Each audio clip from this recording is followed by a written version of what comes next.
Bismillahirrahmanirrahim. Assalamualaikum warahmatullahi wabarakatuh. Hai, ketemu lagi bersama saya Fazan Nukman dalam konten Sehat ala Nabi berdasarkan buku karya Dr. Muhammad Ali Toha Assegaf dengan judul yang sama, yaitu Sehat ala Nabi, 365 tips sehat sesuai ajaran Rasulullah SAW. Nah, sebelum kita lanjut, kita tonton intronya dulu.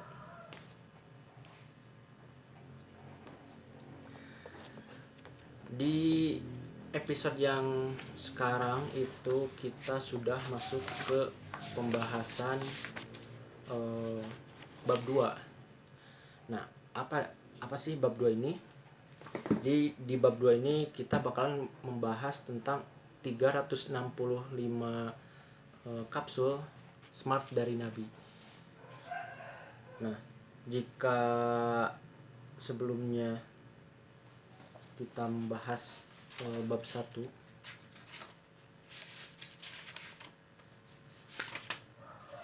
di bab 1 itu ada pendahuluan. Jadi kita di bab 2 ini udah masuk ke pembahasan praktik seperti itu. Kurang lebih ini tips-tips sehat yang bisa dipraktikkan secara langsung oleh para kosmopolit yang nonton hari ini.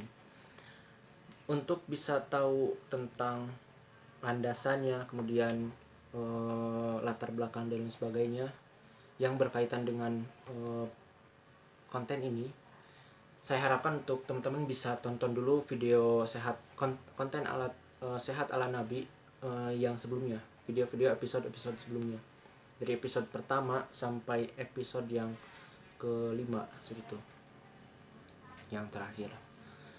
Oke, kita masuk ke pembahasan bab 2.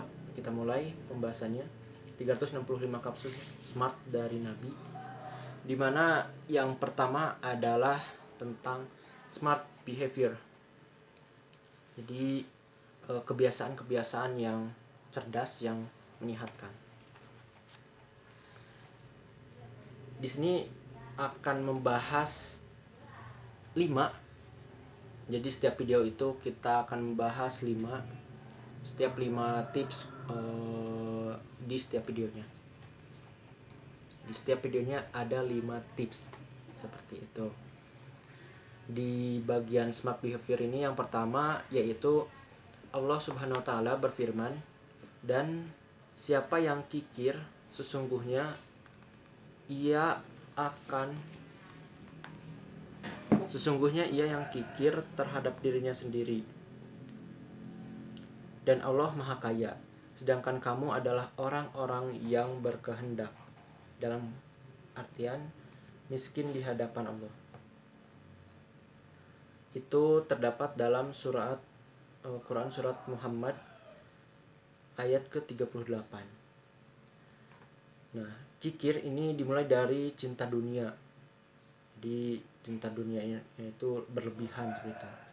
Takut miskin, kemudian hati selalu cemas, dan ujungnya jadi tidak bahagia juga seperti itu. Karena banyak ketakutan saking cintanya pada dunia. Akibatnya otak kita itu akan mudah terserang gangguan seperti pikun dan sulit tidur. Nah, kesedihan yang berkepanjangan juga akan menyebabkan penderita itu mudah terserang penyakit paru-paru. Jadi di dalam surat Muhammad ayat ke-38 dalam Al-Quran itu disebutkan bahwa sebenarnya orang-orang yang kikir itu orang-orang yang kikir itu sesungguhnya ia kikir terhadap dirinya sendiri. Ketika kita kikir, kita cinta dunia, itu malah menjadi bumerang bagi kita. Ketika kita takut miskin, ketika kita merasa banyak kecemasan, kita jadi tertekan, jadi terikat. Bahkan mungkin salah satu kasusnya, saya dulu pernah, kalau sekarang sih lebih ini sih, Maksudnya ketika saya dulu pernah punya barang yang saya sukai, eh, katakanlah sepatu. Nah, sepatu ini belinya mahal, itu barang favorit saya. Saya suka sama sepatu itu. Ketika saya eh, ke masjid atau yang mengharuskan sepatu itu dilepas, nah pasti akan ada rasa cemas gitu. Mungkin teman-teman juga bisa mengalami atau pernah mengalami demikian gitu. Jadi tidak tenang, takut dicuri lah atau lain sebagainya.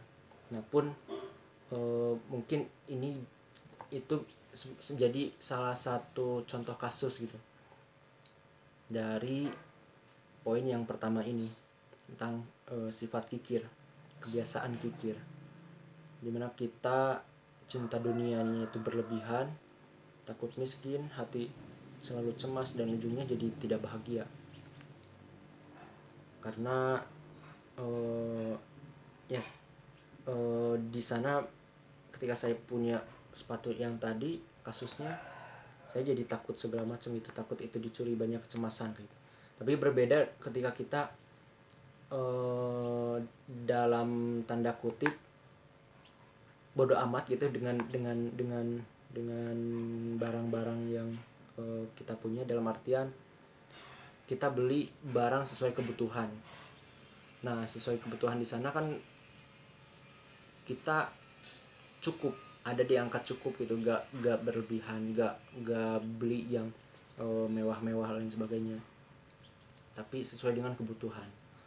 Nah, ketika di sana akan beda rasanya ketika barang yang itu sangat kita cintai, kita dambakan, bahkan kita ada perjuangan lebih untuk mendapatkannya, dengan barang yang itu yang ini sesuai kebutuhan kita.